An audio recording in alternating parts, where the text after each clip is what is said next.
Welcome back. With the Iowa caucuses now less than 2 weeks away, Vivek Ramaswamy is making clear how important the Hawkeye state is to his campaign.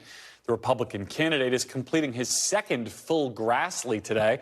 That means he'll have visited all 99 counties in Iowa twice. Ramaswamy is the only GOP candidate on the campaign trail in Iowa today. Ron DeSantis hits the Hawkeye state tomorrow. Iowa could be a do-or-die contest for him, too. He spent New Year's Eve and New Year's Day campaigning in-state. Nikki Haley, meanwhile, will hold a town hall this evening in New Hampshire, a state she's made one of, if not her key focus in her campaign. It's also a state in which about 40% of the electorate is undeclared, not a member of any political party. Haley, Ramaswamy, and DeSantis are all scrambling to make this primary contest into an actual contest against frontrunner Donald Trump. NBC News correspondent Maura Barrett joins me now from Dubuque, Iowa. And joining me from Rye, New Hampshire is NBC News campaign embed Emma Barnett. So, Maura, I'll start with you. Vivek Ramaswamy, the only candidate on the trail in Iowa today, he seems to be trying to make himself omnipresent and inescapable in the state.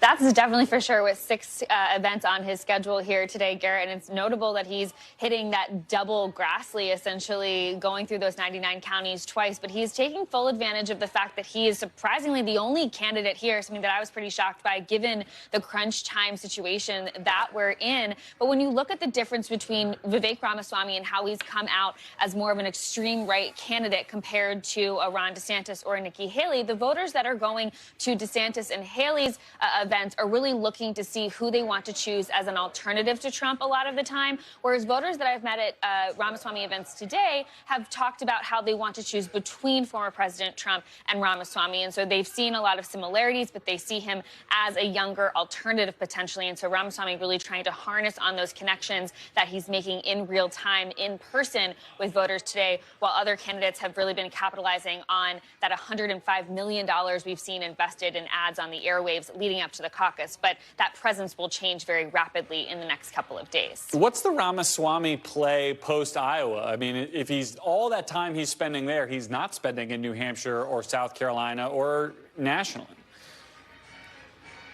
That's a very good point, and it's noted here on the ground, too, given that a lot of his team lives here. He's got a way larger ground game here, a smaller staff in New Hampshire, and he really hasn't traveled outside of the state in several weeks. He won't be going back to New Hampshire until after the caucuses are wrapped up here, and so he's really putting all of his eggs in the Iowa basket, as you could say. I want you to hear a little bit of, we just had a conversation with him as he wrapped up an event here in Dubuque just last hour about how he thinks he's going to perform in the next 13 days on Iowa Caucus Day.